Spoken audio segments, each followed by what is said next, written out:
Haja como se nada te incomodasse. Sim, como se tudo ao seu redor estivesse em silêncio, mesmo quando o mundo grita. Como se os julgamentos não encontrassem abrigo em sua mente. Como se a crítica não tivesse força para te parar. Como se a dor fosse apenas um visitante e não o seu lar. Haja como se a sua paz fosse blindada por uma força superior, porque é isso que ela é. Você já se perguntou qual é o verdadeiro poder de uma mente em silêncio? Não o silêncio da apatia, mas o silêncio da força, daquela paz que não depende de circunstâncias, do domínio absoluto, que só existe quando você aprende a controlar o que pensa, sente e decide.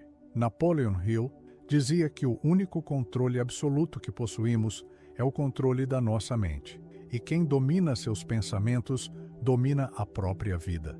A Bíblia confirma essa verdade em Provérbios. Como imagina em sua alma, assim ele é. O que você pensa em silêncio, o universo ouve em alto e bom som, e aquilo que você sente com profundidade se transforma na realidade que você vive. A verdadeira força não está em gritar mais alto, nem em responder ofensas. Está em permanecer firme, sereno, conectado com um propósito maior. É no silêncio da alma que as maiores decisões são tomadas. É quando ninguém está vendo que os verdadeiros guerreiros se moldam. Você foi chamado para viver com autoridade espiritual, com disciplina mental, com domínio emocional. Não importa o que dizem sobre você. O que importa é o que você escolhe acreditar e sustentar dentro de si. Porque quem caminha com clareza de propósito não precisa se justificar. Quem tem direção não se perde com as distrações. E quem tem fé não negocia sua paz. Hoje você vai aprender a dominar sua mente como um templo sagrado. Vai entender por que o silêncio é uma arma poderosa e como a dor pode ser uma forja para seu caráter. Vai descobrir que nada pode te parar quando você escolhe viver como se já estivesse em paz. Prepare-se, porque este vídeo não é apenas uma reflexão, é um chamado, um despertar, uma lembrança de quem você é quando se alinha com a sua essência mais elevada. E essa essência nunca se incomoda com o barulho de fora. Existe um território sagrado que, uma vez conquistado, torna tudo ao redor irrelevante. Esse território é a sua mente. É nela que as guerras mais silenciosas acontecem. É nela que o medo tenta se instalar, que a dúvida coxa, que a raiva busca espaço. Mas também é nela que nasce a fé, a clareza, a força e o futuro que você deseja. Napoleon Hill foi direto. Você tem absoluto controle apenas sobre uma coisa: seus pensamentos. Essa é a única autoridade que ninguém pode tirar de você. E é também o maior poder que você pode exercer. Jesus disse: a lâmpada do corpo são os olhos. Se os teus olhos forem bons, todo o teu corpo será luminoso. Aqui ele nos revela um princípio espiritual profundo. Os olhos não apenas enxergam o mundo, eles representam o foco. E o foco direciona a sua mente. Aquilo que você foca, cresce. Aquilo que você repete, se fortalece. Aquilo que você pensa continuamente, se torna parte de quem você é. Por isso, dominar a mente não é um luxo, é uma necessidade espiritual. É um compromisso com sua paz. É o primeiro passo para viver, como se nada te incomodasse. Mas dominar a mente não significa não sentir, significa não ser dominado pelo que sente. Significa observar o pensamento negativo e escolher não alimentá-lo. Significa ouvir a crítica e decidir não absorvê-la. Significa reconhecer o caos ao redor, mas manter a serenidade dentro. A mente é como uma terra fértil. Se você não plantar, ela será invadida por ervas daninhas. Se você não treinar seus pensamentos, será conduzido pelos pensamentos dos outros. E os pensamentos dos outros, muitas vezes, são guiados pelo medo, pela comparação, pela insegurança. Por isso, pare agora e reflita. O que você tem permitido crescer dentro da sua mente? Você está cultivando pensamentos de fé ou de dúvida? Está alimentando imagens de vitória ou repassando derrotas antigas? O domínio da mente começa com uma decisão. Eu escolho ser o guardião do que entra na minha consciência. Essa decisão é a fundação de uma mente inabalável. E a partir dela, o mundo pode até tentar te abalar, mas você continuará de pé, firme, sereno, como se nada te incomodasse. Você não é vítima dos seus pensamentos. Você é o autor deles. E mais do que isso, você é o espírito que observa, que escolhe, que decide o que permanece e o que deve ser descartado. A palavra de Deus nos revela em 2 Coríntios, levando cativo todo o pensamento à obediência de Cristo. Essa não é uma frase simbólica, é um chamado para assumir a liderança sobre a própria mente. Pensamentos não são leis, são sugestões. E você, como filho do Altíssimo, tem o poder de aceitar ou rejeitar cada um deles. Napoleon Hill explicava que o pensamento dominante da mente consciente, quando misturado com fé, é aceito pelo subconsciente e se torna realidade. Ou seja, o que você decide alimentar mentalmente com intenção e emoção torna-se um comando que a vida obedece. É por isso que sua mente precisa de um comandante, não de um prisioneiro. Quem não exerce autoridade espiritual sobre o que pensa, acaba vivendo à mercê das influências externas. Uma notícia ruim molda o dia, uma crítica molda minha autoestima, um olhar torto molda o humor, e o resultado é uma vida oscilante, vulnerável, cansada. Mas há uma outra forma de viver, uma forma onde sua mente se torna um altar, onde cada pensamento é filtrado pela fé, pela verdade, pelo propósito, onde a sua atenção é consagrada àquilo que edifica. Filipenses 4 nos orienta com clareza: tudo o que é verdadeiro, tudo o que é justo, tudo o que é puro, tudo o que é amável, se há alguma virtude, se há algum louvor, nisso pensai. Esse versículo é um manual de autoridade mental. Ele mostra o que deve permanecer e o que deve ser rejeitado. E quando essa seleção se torna hábito, a mente se fortalece. Você se torna aquela pessoa que pensa antes de reagir, que ora antes de falar, que silencia antes de julgar. E esse tipo de pessoa não é comum, é rara, é respeitada, é inabalável. Você tem autoridade espiritual sobre seus pensamentos. Assuma esse lugar. Declare a sua mente como território sagrado e todas as noites ao deitar, diga: minha mente é morada de pensamentos de luz, clareza e direção. Nada do que é contrário ao meu propósito permanecerá aqui. Esse tipo de declaração não é vaidade, é governo interior, é a construção diária de uma postura que diz ao mundo: nada me tira do centro, porque eu escolhi habitar na paz que vem de Deus. O silêncio é uma força que poucos compreendem. Na correria barulhenta do mundo, muitos acham que precisam reagir a tudo, responder a todos, explicar-se o tempo inteiro. Mas os sábios sabem: quem domina o silêncio, domina a si mesmo. E quem domina a si mesmo não precisa provar nada a ninguém. A Bíblia nos ensina até o tolo, quando se cala, é tido por sábio, e o que cerra os seus lábios, por entendido. Está em Provérbios. A sabedoria não se mostra no grito, mas na contenção, não impulso, mas na pausa. O silêncio, quando bem usado, é estratégia espiritual.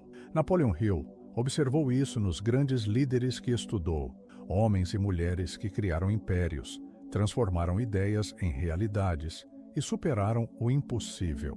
Todos tinham algo em comum: falavam menos do que sabiam, planejavam mais do que revelavam e agiam com precisão, não com pressa. Falar demais é esvaziar energia, é dar poder à opinião alheia, é abrir portas para a dúvida. Já o silêncio preserva o foco, a clareza, o plano. Há momentos em que o mais poderoso que você pode fazer é se calar, não responder à provocação, não discutir com quem não quer entender, não justificar sua jornada para quem não carrega seus propósitos. O silêncio não é a ausência de resposta, é uma resposta superior, é a declaração invisível de que você está em paz com o que está construindo, mesmo que os outros ainda não vejam. Reflita: quantas vezes você perdeu energia tentando explicar o que nem era necessário? Quantas vezes falou por impulso e depois se arrependeu? Quantas vezes um silêncio bem posicionado teria sido sua maior proteção? O silêncio protege seus planos, protege sua paz, protege a conexão com o divino. Antes de dormir, pratique isso. Respire fundo, feche os olhos e entre num estado de silêncio interior. Ouça sua alma, acalme os pensamentos, agradeça. Não diga nada, apenas esteja presente. Esse é o silêncio que cura, que guia, que te torna inabalável. Lembre-se, quem fala demais revela o que ainda está tentando provar. Quem silencia com propósito mostra que já venceu por dentro. Ser forte não é não sentir, é sentir tudo e ainda assim escolher com sabedoria como reagir. O verdadeiro poder não está na ausência de emoção, mas na maturidade de não ser dominado por ela. O apóstolo Paulo nos exorta com clareza em Gálatas, mas o fruto do Espírito é domínio próprio. Entre tantas virtudes espirituais, o domínio próprio é apresentado como essencial. Por quê? Porque sem ele, as emoções nos arrastam, a raiva nos sabota, a ansiedade nos rouba e o medo nos paralisa. Napoleon Hill também entendia isso.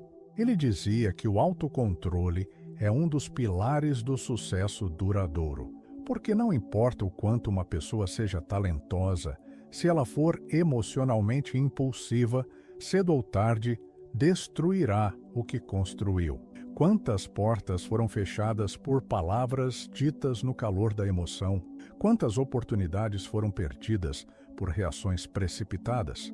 Quantas relações foram quebradas por falta de controle interior? A raiva, o medo, a insegurança, a inveja. Todas essas emoções, quando não observadas, se tornam forças destrutivas, mas quando reconhecidas e transmutadas, se tornam combustível de crescimento. Jesus, diante da cruz, manteve o controle, calado diante dos acusadores, sereno diante do caos. Isso não era fraqueza, era autoridade espiritual. Ele sabia quem era. E quem sabe quem é, não se deixa definir por provocações. Você não precisa responder a tudo, não precisa provar seu valor toda vez que alguém te atinge. Às vezes, a maior resposta é a sua estabilidade emocional. É permanecer firme, mesmo quando tudo à volta tenta te tirar do eixo. E aqui vai uma prática simples. Quando sentir que uma emoção forte quer tomar conta, pare, respire profundamente, diga a si mesmo: eu sou maior do que essa emoção, eu escolho a minha resposta. Essa escolha feita repetidamente constrói a fortaleza interior e logo aquilo que te abalava já não te toca mais. Isso é maturidade emocional, é sabedoria espiritual, é o poder de agir como se nada te incomodasse, porque de fato você aprendeu a governar o que sente. Há algo profundamente libertador em não precisar explicar tudo o tempo todo. Quem está seguro de sua jornada não gasta energia tentando convencer os outros. Quem tem direção não precisa de aprovação. A Bíblia nos ensina através da vida de Jesus quantas vezes ele foi questionado, criticado, mal interpretado, e quantas vezes ele respondeu com silêncio, com firmeza, com propósito: eu sei de onde vim e para onde vou. Essas foram suas palavras. Essa é a postura de quem caminha com clareza. Napoleon Hill dizia que um propósito definido elimina dúvidas, ruídos e distrações. Quando uma mente está cheia de propósito, ela não se curva à necessidade de agradar, justificar ou se explicar. Você não precisa contar seus planos para todo mundo, nem justificar suas escolhas para quem não carrega seu chamado. A verdade é que muitos não vão entender o que você está fazendo até verem o que você construiu. E mesmo assim, alguns ainda não entenderão. E tudo bem, a sua postura é a sua resposta, o seu silêncio, sua proteção e a sua constância, a sua maior prova. Pare e reflita agora. Quantas vezes você interrompeu sua jornada para se explicar? Quantas vezes perdeu tempo precioso respondendo a quem nem estava disposto a entender? Haja como quem confia no processo. Caminhe como quem já viu o destino. Não peça permissão para ser quem você nasceu para ser. Postura é vibração, é energia que comunica sem palavras. É a forma como você entra num ambiente e transmite firmeza sem arrogância, confiança sem soberba. E isso não se constrói com argumentos, se constrói com coerência, com disciplina, com paz. Declare para si mesmo agora: eu sigo em paz, mesmo sem ser compreendido. Eu caminho em propósito, mesmo sem aplausos. Minha postura é a prova da minha fé. E quando você viver assim, verá que o respeito que busca não precisa ser exigido. Ele será naturalmente atraído, porque quem vive alinhado com sua missão não precisa explicar, inspira. Toda pessoa que escolhe crescer será criticada. Toda decisão autêntica provoca julgamento e toda grande transformação gera incômodo em quem escolheu permanecer na mesmice. Mas você precisa entender uma verdade libertadora. A crítica muitas vezes é admiração disfarçada de resistência, é o reflexo de alguém que vê em você aquilo que ainda não teve coragem de ser. Jesus foi criticado, acusado de heresia, desacreditado, perseguido e mesmo assim permaneceu firme, porque ele conhecia sua origem, sua missão, seu destino. E quem conhece o propósito atravessa o julgamento como quem atravessa um vento. Sente, mas não para. Napoleon Hill ensinava que pessoas críticas, na maioria das vezes, estão presas em suas próprias limitações. Elas projetam suas frustrações sobre quem ousa romper. É como se dissessem: se eu não tive coragem, ninguém pode ter. Você não pode mais carregar esse peso. Não é seu papel convencer quem ainda não está pronto para enxergar. Não é sua função justificar cada passo para quem assiste de longe, mas não caminha com você. Reflita: quantas vezes você se reprimiu por medo do que os outros diriam? Quantas ideias enterrou só para não ser julgado? Quantas versões suas estão adormecidas por causa do medo de críticas?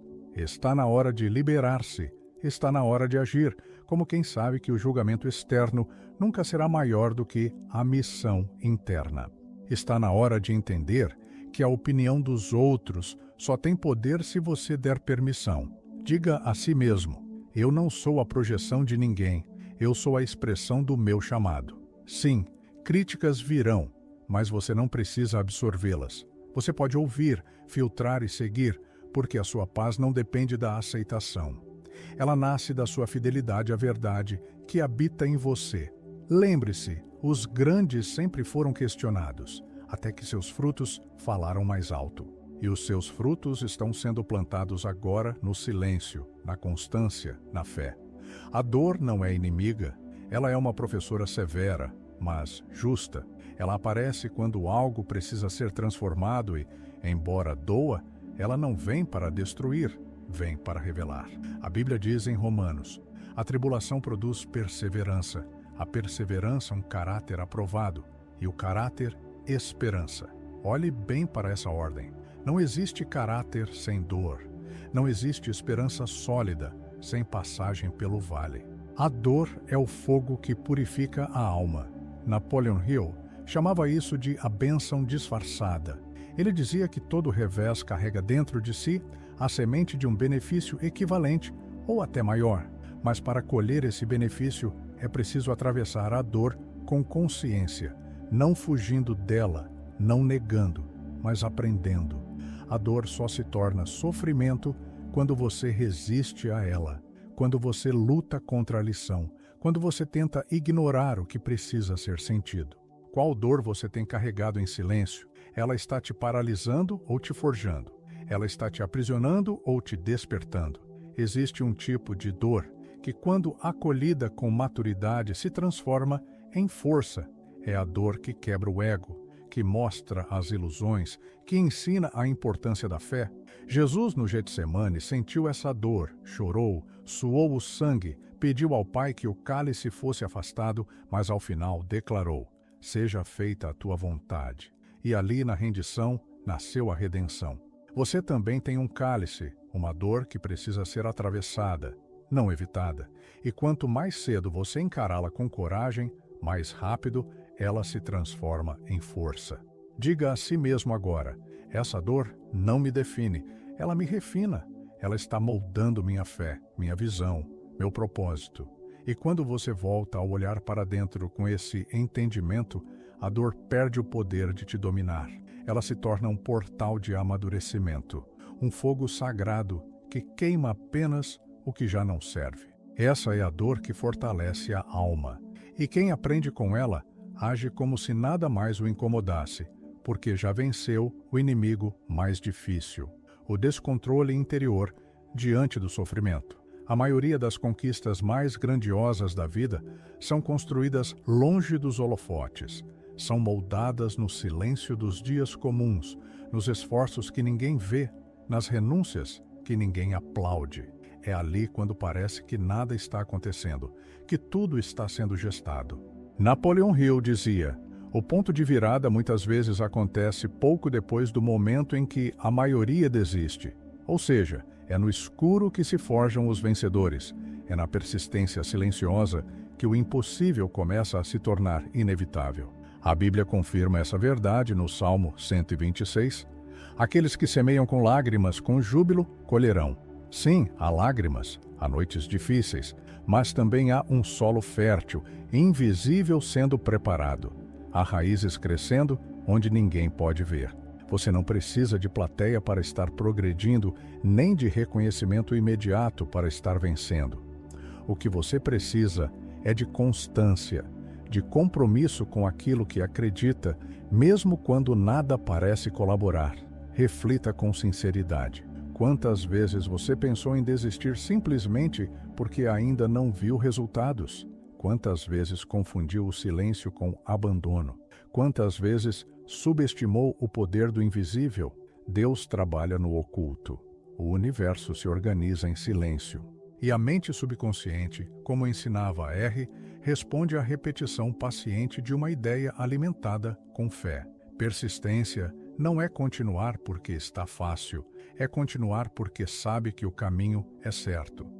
É seguir mesmo sem sinais claros, porque há uma certeza mais profunda te conduzindo. Diga a si mesmo: eu estou construindo mesmo quando não vejo. Minha semente está germinando e minha colheita já está a caminho. Essa certeza é o que separa os que desistem dos que vencem. Porque enquanto muitos desistem no silêncio da espera, os fortes permanecem, e quando o tempo da colheita chega, aqueles que insistiram no escuro são honrados à luz do dia. Existe uma força interior, que quando ativada torna você imune à dispersão, ao medo e à dúvida. Essa força se chama propósito definido. É a clareza de saber por que você acorda todas as manhãs. É a visão de algo tão verdadeiro que tudo o que não colabora com isso simplesmente perde o sentido. Napoleon Hill afirmava: aquele que tem um propósito definido não será vencido por distrações temporárias, porque onde há direção, não há espaço para confusão. Onde há convicção, não há tempo para conflitos desnecessários. O propósito é um escudo contra a perda de energia. Jesus vivia com essa clareza. Ele dizia: é necessário que eu cumpra a vontade daquele que me enviou. Não importava o que as pessoas pensavam, nem o que tentavam impedir. Sua vida tinha um foco, e quem tem foco, tem força. O problema de muitos não é falta de capacidade, é falta de propósito. E onde não há propósito, há distração. A mente vaga, o coração oscila, as emoções tomam o lugar da fé. Você já percebeu como é fácil se perder em coisas pequenas quando não se está conectado com algo maior? Discussões sem sentido, comparações, procrastinação, tudo isso é sintoma de falta de propósito. Mas quando o seu propósito está definido, até o cansaço muda de significado. O que era sacrifício se torna entrega. O que era renúncia se transforma em honra. Você não precisa de motivação externa, porque o fogo arde por dentro. Pare e reflita agora. Qual é o seu propósito? Qual é a causa que queima em seu coração? O que você faria mesmo que ninguém aplaudisse? Essa resposta é a chave da sua disciplina. É o que transforma esforço em prazer. É o que dá sentido às madrugadas silenciosas, aos nãos que você precisa dizer, ao caminho estreito que decidiu trilhar. Diga a si mesmo: meu propósito é minha bússola. Enquanto ele estiver vivo em mim, nada poderá me parar. E quando você vive assim, cada passo tem um porquê, cada decisão tem um peso sagrado, e cada dia, mesmo difícil, se torna parte de algo eterno. Existe um tempo onde tudo parece invisível, onde os esforços não são notados, as mudanças não são reconhecidas e o crescimento acontece em silêncio. Esse tempo não é castigo, é lapidação. É o período sagrado onde o seu valor está sendo moldado por dentro. Napoleon R. ensinava que a recompensa exterior só chega depois da conquista interior. Você primeiro precisa se tornar. Depois o mundo responde. A colheita nunca vem antes da semente e o respeito verdadeiro nunca vem antes da identidade construída. A Bíblia nos mostra esse princípio na vida de Davi.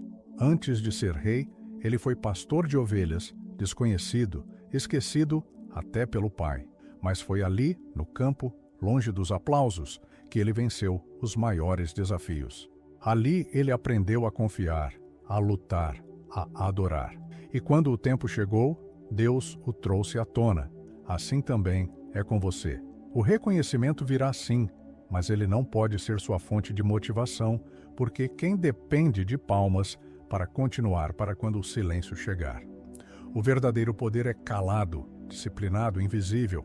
Ele é construído na repetição dos dias comuns, na oração que ninguém escuta, na escolha certa feita quando ninguém está olhando. Reflita, quantas vezes você pensou que não estava indo bem só porque não foi elogiado? Quantas vezes mediu seu progresso pelo olhar dos outros e não pela transformação interna? Chegou a hora de parar de buscar validação fora. O seu valor não está no que dizem de você, mas no que Deus vê em você. E Deus vê o coração. Ele vê o esforço que ninguém aplaude, a fidelidade nas pequenas coisas, a força que cresce em silêncio. Declare agora, eu continuo mesmo sem reconhecimento, porque o que estou construindo é real, é interno, é eterno.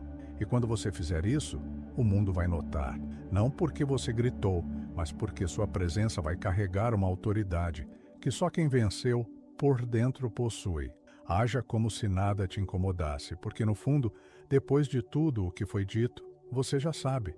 Nada pode te atingir quando a sua mente está ancorada na verdade. Nada te abala quando o seu espírito já venceu a guerra interior. Nada te para quando o seu foco está em Deus e no propósito que Ele colocou dentro de você. Você aprendeu que o verdadeiro domínio começa no pensamento, que a força está no silêncio, que a fé é mais poderosa quando é constante e não apenas barulhenta. Você entendeu que a mente é terra fértil e que tudo o que é plantado nela com emoção e intenção se manifesta com o tempo.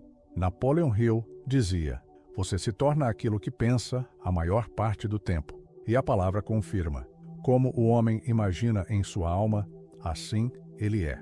Então agora a escolha é sua. Você pode continuar sendo moldado pelas circunstâncias ou pode começar a moldar sua realidade a partir do invisível, do silêncio, da disciplina, da fé. Você já tem as ferramentas domínio mental, autoridade espiritual, autocontrole emocional, silêncio estratégico, foco inabalável, propósito vivo. Agora, o que falta é prática, é consistência. É viver isso dia após dia, até que sua mente se transforme em uma fortaleza, seu espírito em uma rocha, sua presença em um sinal claro de que a paz não é ausência de luta, é vitória sobre o caos. Se essa mensagem falou com sua alma, declare isso ao mundo espiritual agora. Escreva nos comentários. Minha mente está ancorada na paz de Deus, nada me tira do centro. Essa frase é mais do que um comentário. É um compromisso, é uma âncora, é uma semente lançada no campo invisível que está sendo preparado. E se você deseja continuar nessa jornada de transformação interior, se deseja manter sua mente alinhada com conteúdos que elevam, fortalecem e libertam, inscreva-se agora neste canal, não apenas por apoio, mas como um pacto pessoal de que você vai continuar se nutrindo de sabedoria, de que você vai blindar sua mente, de que você vai se tornar a sua melhor versão de dentro para fora. Lembre-se, a mente inabalável não é aquela que nunca foi atacada. Mas aquela que escolheu não reagir com desespero, que escolheu permanecer em paz, que decidiu confiar, e confiar é viver como se já estivesse vencido, porque em Deus já está. M.